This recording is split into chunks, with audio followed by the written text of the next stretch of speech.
ముల్లుని ముల్లుతోనే తీయాలని Indian army నిర్ణయించింది. లద్దాఖ్లో China కౌంటీల నిర్మాణానికి కౌంటర్గా భారత్ కూడా దూకుని ప్రదర్శిస్తోంది.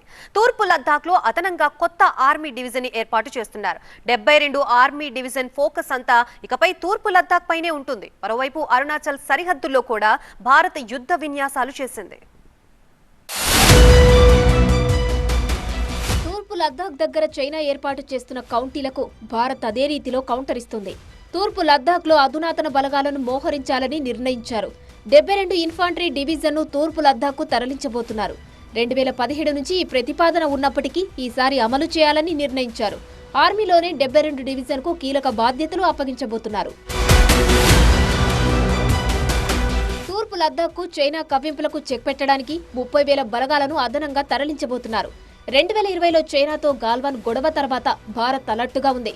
ఓవైపు సరిహద్దు వివాదంపై చర్చలు జరుపుతూనే తూర్పు లద్దాఖ్లో మౌలిక వసతుల కల్పనపై ఎక్కువగా దృష్టి సారించారు. వాస్తవానికి ఆర్మీ 72 డివిజన్ పాకిస్తాన్ను టార్గెట్ చేసేందుకు తయారు చేశారు. కానీ పాక్ కంటే చైనా నుంచే ముప్పు ఎక్కువగా ఉండడంతో ఇప్పుడు ఫోకస్ అంతా అటువైపు పెట్టారు. అంతేకాకుండా జమ్మూ నుంచి అదనపు బలగాలను కూడా తూర్పు లద్దాఖ్కు తరలిస్తున్నారు.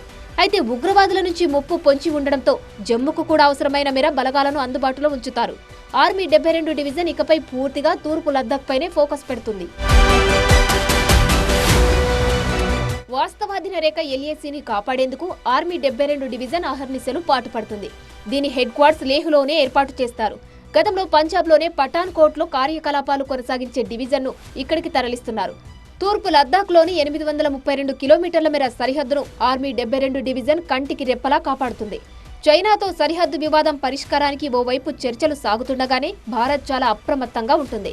అందుకే ఎప్పటికప్పుడు పరిస్థితిని అంచనా వేసి బలగాల తరలింపుపై నిర్ణయం తీసుకుంటున్నారు. మరోవైపు అరుణాచల్ సరిహద్దులో కూడా భారత్ యుద్ధ విన్యాసాలు చేసింది.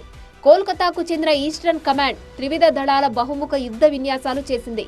ప్రచండ్ ప్రహాల్ పేరుతో 3 రోజుల పాటు వీటిని నిర్వహించారు. అరుణాచల్ సరిహద్దులో కూడా చైనా తరచుగా కవ్వింపులకు పాల్పడుతోంది.